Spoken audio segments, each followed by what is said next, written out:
Okay, there we go. How are you doing, Jus? I'm doing good, and you? Doing great. Nice. Thanks for being here and for being Thank you for inviting so. me. You've been so open to collaborate and talk. That's good. I just love doing podcasts and talk about powerlifting and stuff, so. Everyone wants to talk in the powerlifting scene. Like everyone is eager to talk. So first of all, how would you describe your no. Introduce yourself, please, as a coach So, and as a lifter too. yeah. So, my name is Youssuf el Adlani. I'm an Italian lifter living in France. I started powerlifting by the end in December of 2016. I had my first real coach and I started really programming for squat bench and I started coaching in 2019 after while I was getting my university degree. I got into powerlifting without knowing the sport actually existed, and I did my first competitions only 2 years after training for it. Started in France as an athlete, so had my first meets, and then went to Italy to get qualification for international meets and stuff. I had some good results. In 2019, I was European champion as a junior in the 93s. And What then what I've what total been did you get? Do you remember? 780 kilos. It was a huge meet PR for me. The level is not the same as now. 5 years ago, No, it but was much easier that's a good to number. do good. Yeah, yeah, indeed. And then my best open placement at Worlds was seventh in 2022 as a 105 lifter. As a junior? No, open, a Open. senior one. As a coach, as I said, I started in 2019 and started because some guys in my gym and the university asked me to follow to coach them just for free. And then I discovered this passion of mine and make it my job. And as a coach, so I've been to Sheffield twice. The first time placed second with Noemi Alaber. Uh-huh. She's very well known. And had some good results at Europeans Junior in 2022. And some good results at Worlds stuff. I'm pretty happy with the results I got as coach. And you were both with Italian lifters and with French lifters? Indeed. And I even had a lifter from Cameroon. Uh-huh. He's living in France, so I know it from here. But yeah, so I'm pretty coaching both nations and some singles guys outside of these two nations. And you do your coaching by yourself, or you're a part of a bigger team, or? So I started being part of a bigger team, which is OPT, and we were three friends, very young friends in 2019. We created this group together, and in 2022 I just needed to make my own thing, and we had different visions and stuff that went on with life. So you were We, you were in OPT? yep, Ah, I didn't I know was a that. founder of it. Yep, Uh-huh, I didn't know that. yep. And in 2022, just we got separated, and I did my own stuff by my side. So you have your team, your own Yep, one? which is Parabellum. Yeah, seen it. So yeah, now I Classic got my team. powerlifting reference. Si vis pacem parabellum. Yeah, I love that phrase. And how do you describe your style of coaching? Like volume regarding intensity, regarding specificity. So it's not a really marketing stuff, since I do not like to take it to the extreme. So I can't really say I am focused on this one or on that one. Yeah. I like to keep it simple. We are all dealing with. We just need to choose how much intense a workout needs to be, how much volume an athlete needs to handle. And I just don't like to go full focus on you need to hit this volume for this block, or you need to always hit heavy loads each week. We know in the world there are many strong athletes and coaches teams that focus their main work ethic around a single thing. TSG has been known for years for being very focused on tracking volume and number of sets and stuff. There in Like France, you are guys are fans of like intensity. If I know correctly, you in know, France, yeah, with Bana yeah, and the that's guys around him, yeah, they're training very hard each week. I like to be like in the middle. Like I got athletes that really handle a lot of volume, so I program them a lot of volume, and other ones that like to do intensity and they react better to intensity. So I don't have like a frame that define my coaching. I just like to play with the different stimulus and find a better way to make the athlete progress by keeping it simple as long as possible, since we all encounter difficulties on our path, and then maybe you need to go into more complex solutions. But really, I like to keep it simple, not to program variations that are too far away from comp lifts, not to program a frequency that's too high, intensities that are too low or too high each time. I start it simple, and then I just analyze how the athlete is responding to it and adapt to it. what's your like favorite frequency for each move? So if I should describe the macrocycle, the week that I most often program is a 5 days per week training, usually on Monday, Tuesday, Thursday, Friday, and Saturday. So you have 2 days to rest. For the frequency, it's two squats, often a comp lift, of course. On the main day, I like to kinda all year long keep it on a comp lift and no use any variation on the main day. Low And the reps, second one, kinda. sorry? Low reps, kinda, from 4 to 1 or 5 to 1, or do you play Like with most of the bigger time sets? below five or below. I've I've been working with athletes that actually reacted very well to high reps, heavy squats on the main day, so it happened. But usually, yeah, I would keep on the 5 or below rep range. And the secondary day, where usually I use a close variation or accomplished again. For bench press, I'm a big fan of 3 bench per week. I think high frequency bench is very overrated. Not it's not useful, but I feel like people get too quickly into benching too much where it's not needed, not a necessity. Like you can handle less volume or less frequency and still progress. How And much for them, volume yeah, in those 3 days, like the total sets, week sets? I think I would say between 12 and 16. Uh-huh. 3 by 4 or 3 by three, Yeah, or a top like set and 3 back or downs or 4 back yeah, downs. I like day with only 3 sets, like like regular slots. yeah. Like, of course, when you have 3 days of bench per week, you can have actually 2 main days, 2 primary days. You don't need to have a secondary or a third. Like, Uh-huh. you can keep it heavier. And for deadlift, once per week or twice. Almost never did 3 days per week deadlift. It happened for a very specific case. But yeah, I like to keep it in the safe range, like I don't like extremes too much. So I guess you like putting some importance on accessory work. Yeah, indeed, yeah.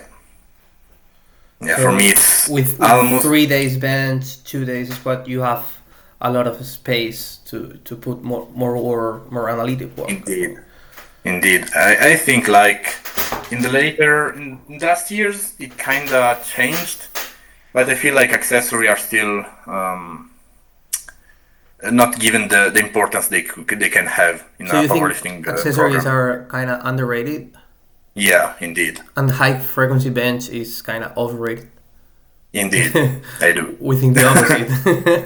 I love huge bench frequencies. I don't know why. I feel more comfortable having that workspace. Sometimes Yep. it is not like a game changer or anything. It's not that you're benching like 20 plus kilos, but I feel like I have more tools to intervene in case I need to taper things a little bit earlier than squat and deadlifts, or I feel like I have more tools to produce more stress in like a short term and then get a peak. It's just that's the reason I feel comfortable, because I feel like I have more tools than if I only have like one primary or two primaries and a secondary volume oriented bench. But yeah, it's not that it's a game changer or anything. No, of course, and as I said, I could actually program 5 days per week bench to an athlete if I feel like he can handle it. Like if on 3 days per week we can do enough work, or his movement is kinda not fluent, or it has something missing. Maybe you need that extra day or 2 extra days. That could be light bench or another heavy bench. It depends on so many things like bar path, leverages, like how your feet handle it, how muscle you have. Sometimes it is just that, like the movement does not happen to feel good. Like everything's moving, the one ERM is moving, but it doesn't feel good. And sometimes you just push a little on the volume or the frequency, and it just feels better. Indeed. But my logic behind it is that, like, when you start powerlifting, like we talk about the first 3 to 4 years, okay? Yeah. You know, a powerlifter can progress for a long time. It's a sport that you can handle for many, many years. So I feel like we should stop, like, if not needed, to be too quickly playing with the extreme ranges that we can get to. Like, you know, if you have 3 bench per week and you add accessory stuff, you actually could normally put more muscle mass on you. That in the long run should help you more. Then, of course, if you feel like you absolutely need a 4th bench or 5 frequency per week bench, like under competition or mid prep, you can add that, like just to bring your 1RM on the max you can get on the short term. But if you instantly begin your powerlifting journey with 5 bench per week, then in 5, 6, 7 years, what will be your leverages to add stimulus to it? Like, it's gonna be harder, you know. So I just like to think about, like, I don't need to rush it. I can take my time to get there. 2 things that come to mind. First of all, you say like 3-4 years is like your novice lifter time. Yeah. But many people leave the sport before those 3-4 years. Yeah, maybe like it's kind of a young sport, powerlifting, and we got used to it to be simple to reach a high level. You know, there are many athletes that in 2 years they get really strong, and they just compete to the top national level or international level. Then you have to push. And things are changing. If you have a junior lifter that is outstanding his category, you maybe have to push that bench and that squat frequency because you have results to get. Indeed. If some junior athlete has, like, there again, I got a 93 kilo junior lifter that placed second at Europeans in 2022, and he was really strong. He totaled almost 800 kilos as a junior. And of course, in that case, like, it's your last year as a junior, you can do good things at international level. You can play your cards a bit different because you have something to gain from it. Yeah. But if you're just like, I'm not saying that's bad, but if you're just around 650, 700 kilos as a 93 kilo junior, you're not going to get any good result in the general sense of it as an international lifter or top national lifter. Then take your time. Like, you don't need to stress yourself about powerlifting that much that you need 5 bench per week frequency. You need to be on top of your recovery. Like, play it a bit safer. Take it a bit longer maybe to progress, but you're keeping healthy. You have your time. You're enjoying it. You're not stressing yourself too much for nothing in return. And then when you progress and you see that your kilos are coming, then you can, like, switch gear and accelerate it by adding a fourth bench, a fifth bench, a third squat, and just getting more risky approach. And it's not a risky approach, but you get what I'm saying. I agree from the coach side, but sometimes the client demands are the opposite. Like they want you to push them sometimes, even though Indeed. they are not getting like a bronze or a Europeans or anything, but they want to be pushed.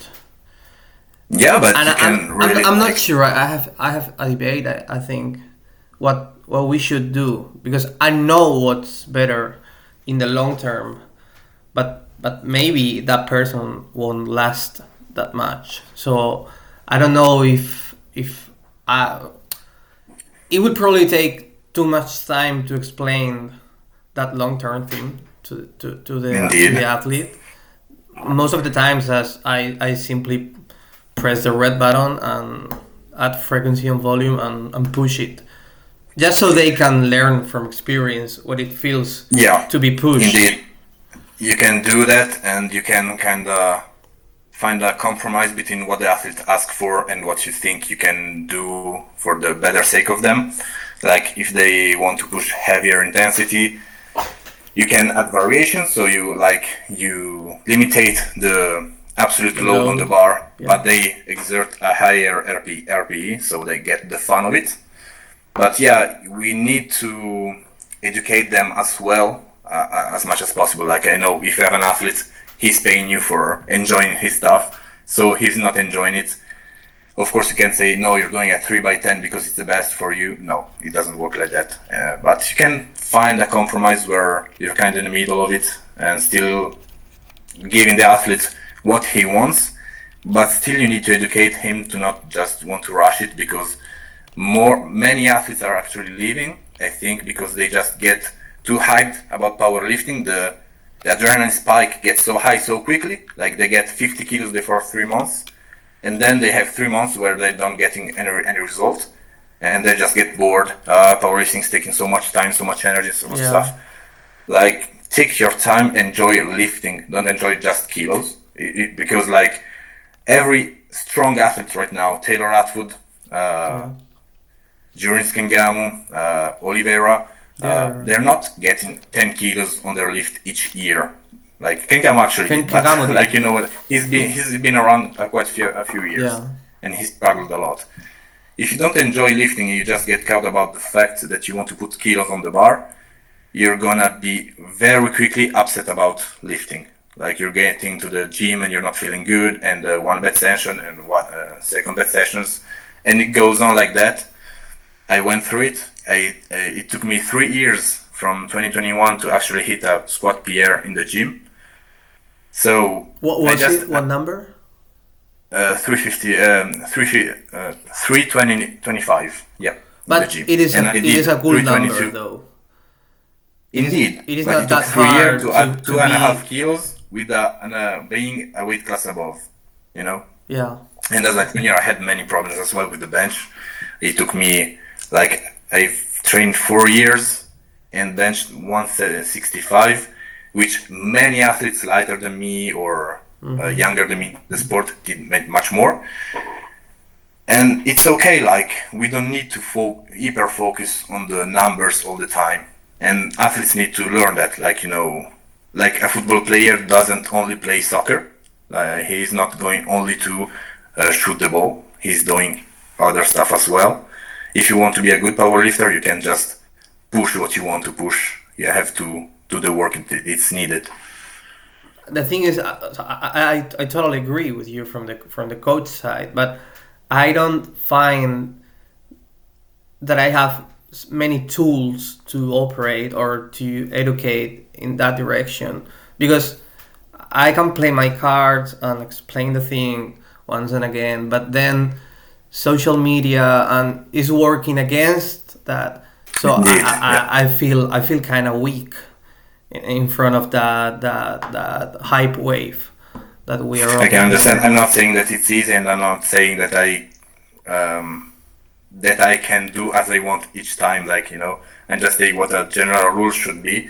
But indeed, it's a hard thing to do, and all I can try to do each time, like It's remind the athletes social media are not the truth. Like, you don't see the 90% of lifters that are struggling as much as you do.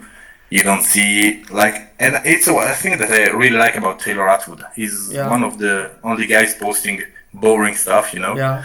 and and you see Taylor Atwood has been the best powerlifter for a long time in the IPF, and yeah, you can try to educate them, to show them, like, with your own experience, with the experience of athletes, strong athletes that you know, and maybe even they're adults, and tell them they're doing as boring stuff as I'm asking you to do, because it's what is gonna keep you in the sport healthy and have progress on the long run, and not just burn your cards and your everything you can do right now.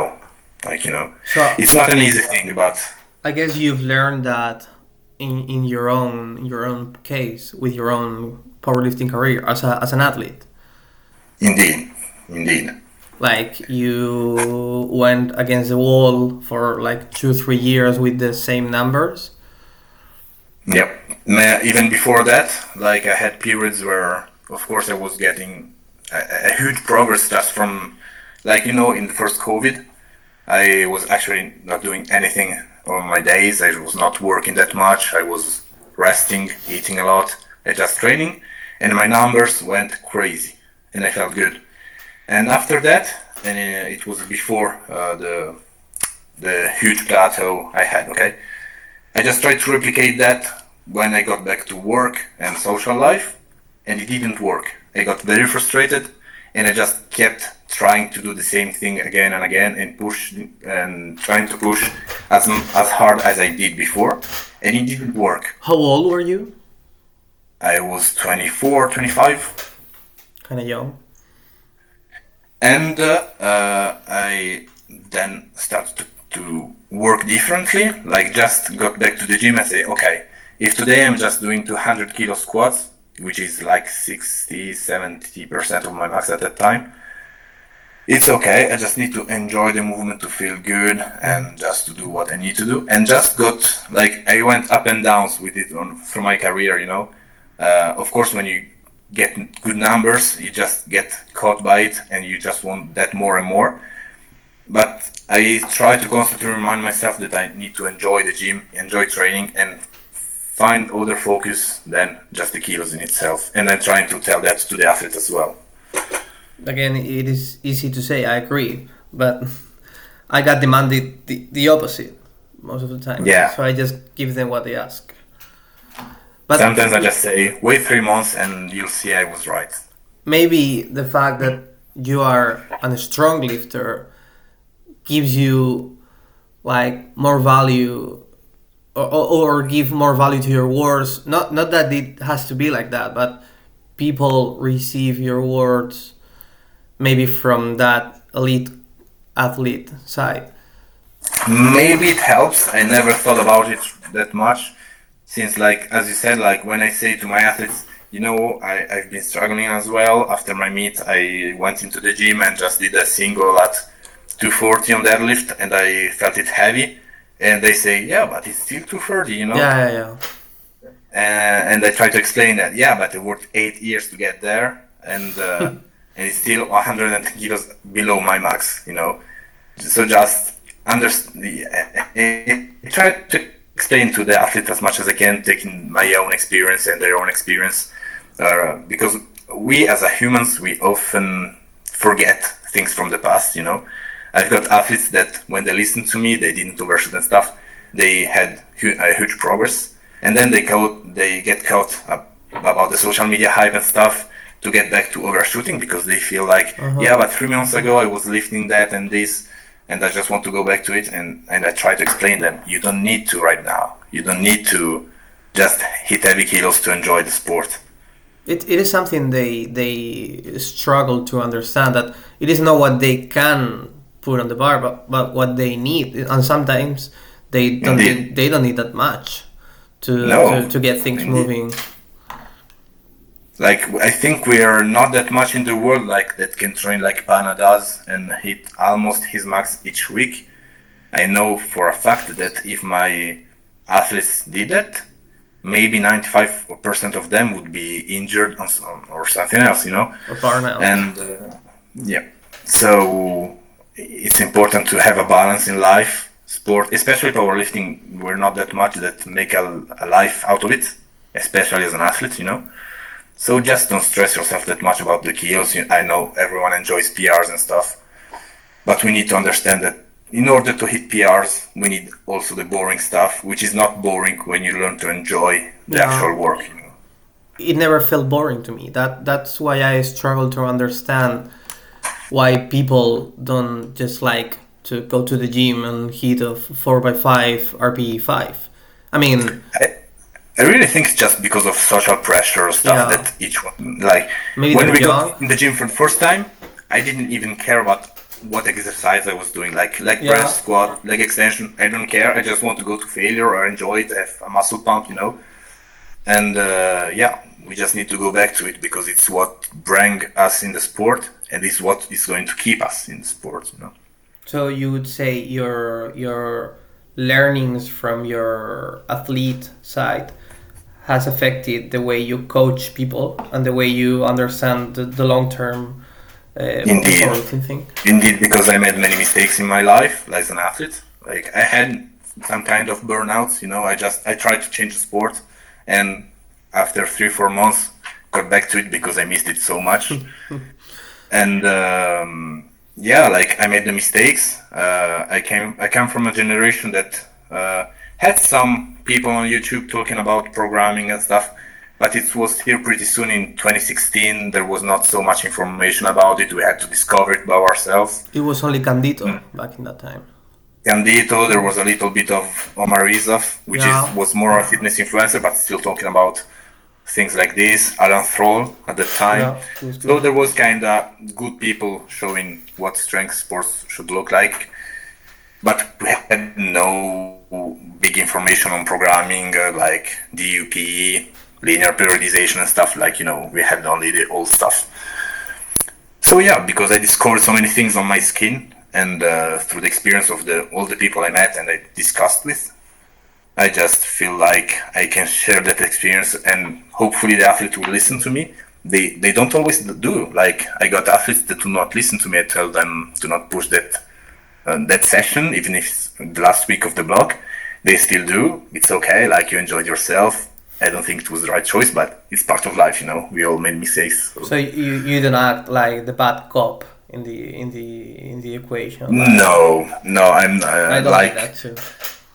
I rarely get angry at Yeah, athletes if they really make a bad choice. If it's a really bad choice under mid like 3 weeks out, you max out instead of doing an RP8, I will tell you were dumb as shit. yeah. Like it was not the best call. But if you just 6 months out, you felt great, you overshot it, and you hit a huge PR. Like I'm glad for you. Like it's a great thing. It's not going to be a problem for the next month. So we have time to recover and stuff. So no, of course you have some free will. It's just about using it in the right way, not in the bad moments. And as an athlete now, you recently competed in Italy, if I'm not wrong, Yep. in the 120s. Yeah, first time in the 120s. What was the total on each movement? So I did a 850 kilos total, divided in 312 and a half kilo squat, 207 and a half kilo bench, and 330 kilo deadlift. And it was a good or a bad competition? So for me as an athlete, it was very bad. Like not very bad in absolute sense. Like I was in good shape on that day. I felt strong. For a first meet back in the 120s, I just wished many more kilos on the total. I missed my third squat at 325 kilos because I missed the rack command. So that's like on me. And the third deadlift was just not there. It was 358 kilos. And strength wise, I think I got it. But like technique stuff is very important. And just my hook grip was not set up very well. And the bar rolled as soon as I started pushing. So And how do you recover from like you were obviously strong that day. You had numbers in Hmm. you that day that like you could have been close to 900, I think, or I think, yeah. so you had been working for that competition like what 6 or 7 months I just for that started one. right after my last comp before was on in March in the 105 Europeans, where I got injured right before 2 weeks before. So Europeans got very bad. And then I immediately started working for moving up a weight class because with my lifestyle, I couldn't handle the 105 anymore. Like dieting and stuff with all the travels I do, it was just not possible anymore. I wasn't recovering. So I did 2 months of like kind of season, very low specific stuff, and then got back into training on June for the comp immediately. So did it affect you? The missing those thirds in squat and deadlift. Like you felt like fucked up, or you just said, "Well, okay, it was there. I didn't hit it, so let's just back to Well, work." like for the squat, especially the squat is a hard movement because it's the first one, so you can kind of mess up all the comp if you stick to it. Like I missed the third. I was angry for 5 minutes because I didn't really understood what happened Yeah. before. And as soon as I finished, I went out, I breathed some fresh air, and then got back to bench. I needed to bench heavy, so I was just focused on what I need to do on that movement. For the deadlift, it's different because like deadlift has always been my favorite movement. I like it very much, but it's also the movement that I struggle the most with technically wise. I've had through my whole career problems with the grip or with the setup and like stuff, which always limits the kilos I can put on the bar. But I know if I can find a way to feel good and to feel good always, like just not have technical errors, I can lift much more, and that's more frustrating than squat. So it usually becomes like a battle against deadlifts. Like in normal training days, you go there and It you. depends on the period, but yeah, before that comp, like for the last 3 months, I was just stressed about it. Like I went into training and I didn't felt like I used to. So it was kind of, yeah, the sessions were frustrating for sure. So each time I had to do a top set. I felt the bar light, but something felt off. Sometimes the top set actually went good, but I didn't know why. And sometimes it went bad, so it was not an easy prep on deadlift for sure. Your coach is Amerigo, right? Yeah, I'm Mirko Burnett, Okay. yeah. What's your split right now, if I can know? So before the meet, it changed from the meet and now and after. But before the meet, I had on Monday squat and some accessory stuff. On Tuesday, I had bench, like secondary bench and secondary deadlift. On Thursday, I had my main bench, my primary bench of the week. On Friday, I had my secondary squat and my primary deadlift, and on Saturday, another secondary bench. So on Thursday you bench your primary bench and you only bench, Yep, bench and accessory stuff. Yeah, and then on Fridays you hit your primary deadlifts after secondary squats, right?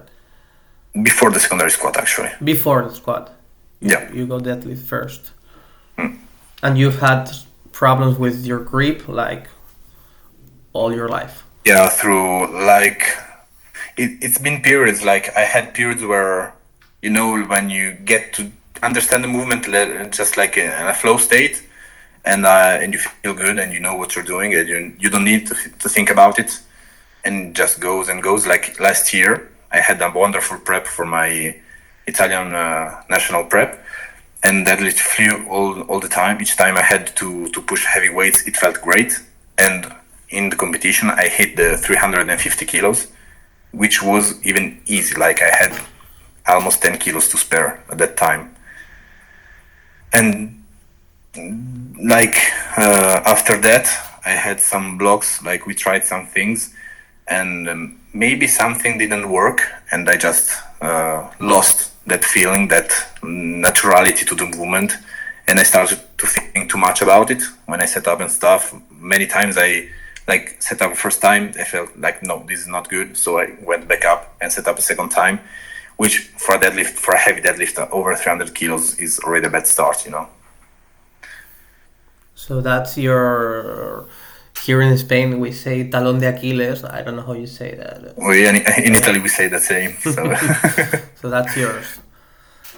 And then I wanted to ask you two last questions. First of them would be, I have some belief that you are a spiritually rooted person, to say that, do you think that helped you to maintain your it made you more durable? I don't know how to say it. No, I can understand. If it helped me stick to it even in hard times. Yeah, somehow, because spirituality is like a cheat code. It's like having, you have more in the tank if you have something you have a pillar that never crumbles. It's like playing a video game with cheat codes somehow. Yeah, for sure, it helped me in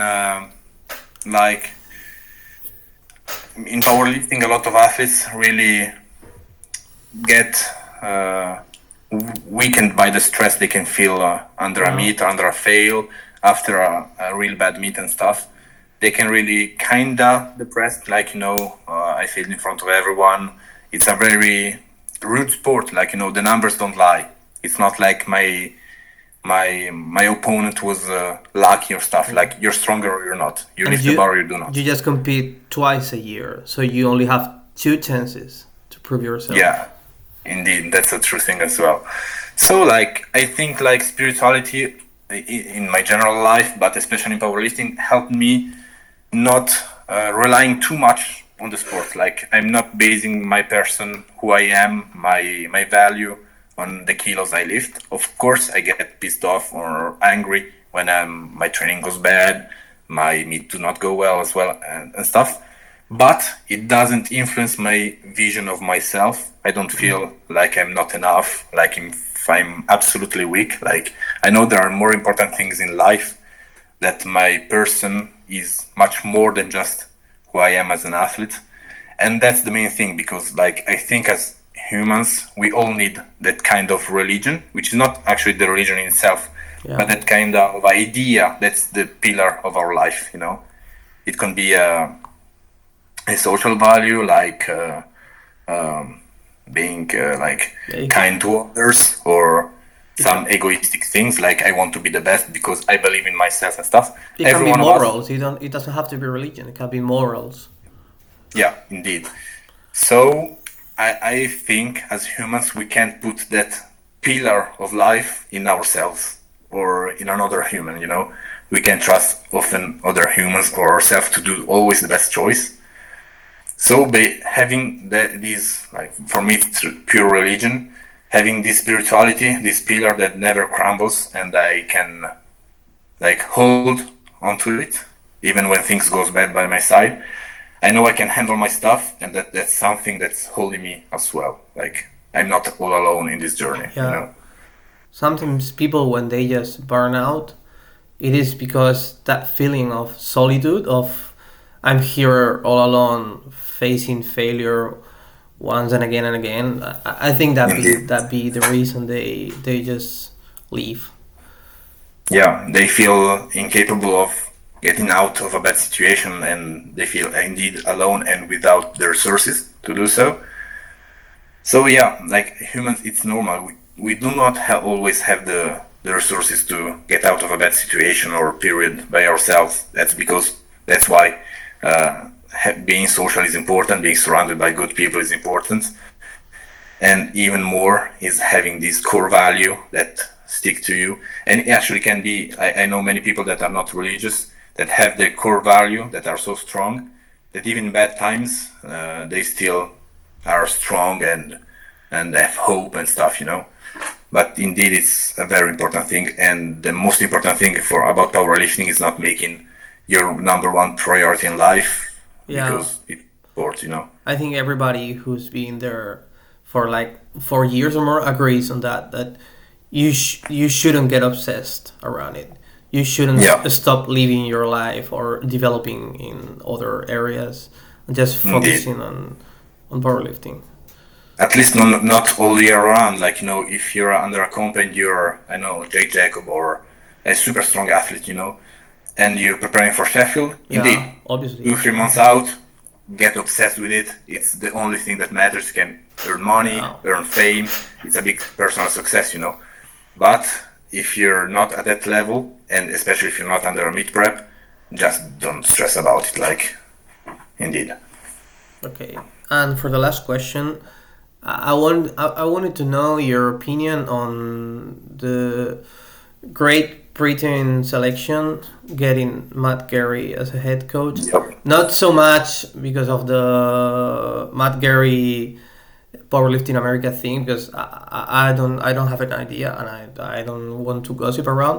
But I think it is interesting, and it's like a symptom of the sport growing, Yep. that a great team like the Great Britain team has thought of an American guy to handle the team. Yeah, indeed. Like in football, we see this all the time. Yeah, The bigger national clubs actually have international coaches. And since Matt Gary is not more working with powerlifting America, well, I think Great Britain had a great move bringing him there. For him, it's a good opportunity to try his work on athletes that he doesn't know well and from another nation, and to maybe earn money, I guess. And for them, it's a great tool. If he's honest in what he does, he's gonna handle the British athletes against the American athletes that yeah. he's been around with for a long time. So, like, it's going to give an edge, at least, to the Great Britain team. And I think that's a very smart move. Because you've been the French team head coach sometime or handler, So in France, yeah, not head like they coach. have their national coaches team, Yeah, and hope like I don't know if they do this with everyone, but I think so.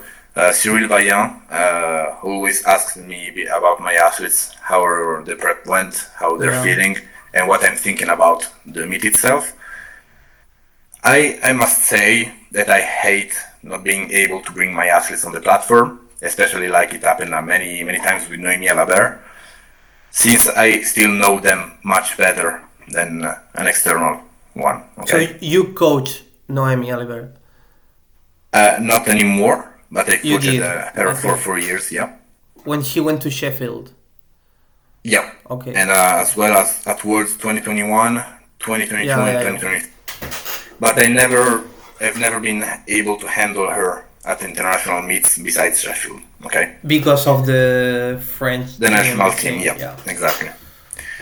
And so I don't know in Great Britain actually if the athlete can bring his personal coach by the side of McGarry. I don't know how it works, I don't know. I'm not but sure.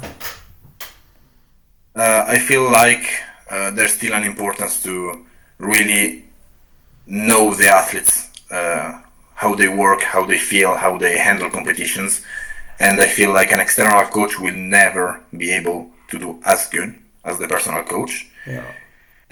So I don't know how Great Britain is gonna handle that. I still think McGarry is one of the best if he's the For one to take the sure. spot. But like I feel like a combination of the personal coach and a external handler would be the best for everyone. Yeah. Yeah, maybe we as coaches should start thinking about preparing them to have a professional handler or a national Indeed, handler. indeed, because the because athletes get maybe this is the move that opens the other teams to move that way. indeed like I think that the athletes should be not reliant on the coach. Like they should be able to perform no matter who's with them. On midday. That's a very important thing. And for sure, if the sport keeps going like this and keeps evaluating like this, one day we won't be able to have all the athletes with their personal coach would be too much. So indeed, national teams are gonna be created like it's in France or Great Britain. So yeah, indeed, we need professional handlers, and nations should look for maybe bring the best team possible. I don't want to talk bad about anyone, but I really think that the move that Great Britain did now is a very good move, and the other nations should take inspiration about it, because I see too many nations bringing to the world's and the Europe's coaches that are not that valuable, yeah, or that are not that experienced, and that make many errors, you know. yeah. And last question, a personal one. Yep. For the next year, who would you put your money on the 83s to get the biggest total?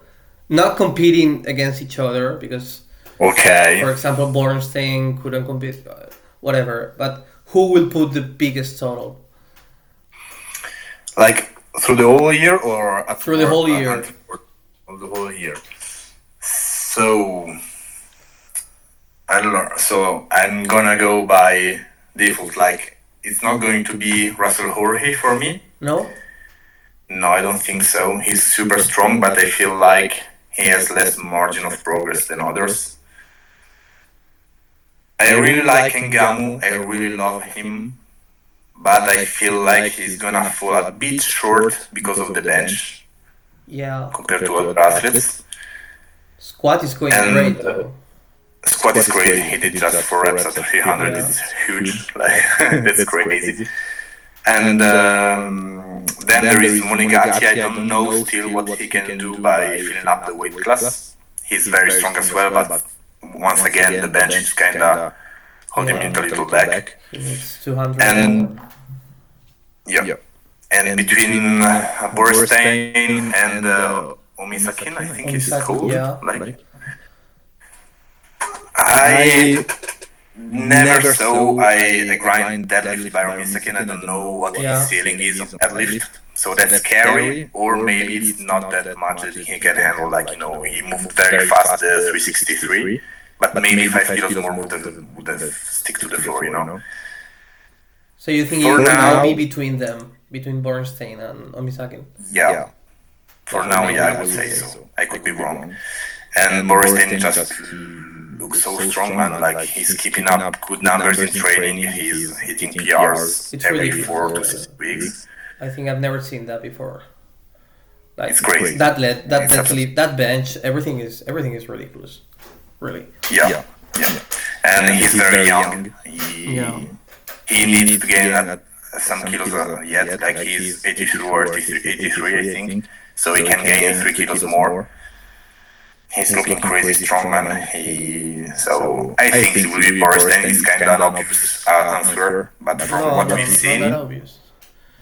Many people believe in Ras.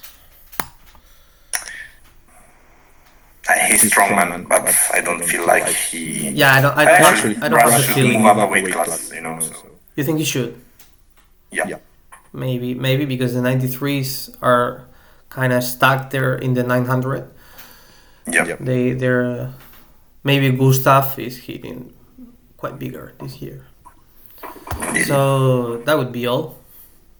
Thanks so much Nice. for coming. Thank you for having me again. Do you have a good time? Yeah, indeed, a great time. Enjoyed it. Glad to hear that. Thank you very much. So goodbye. I hope you do. I did. Bye. Nice. Bye, guys.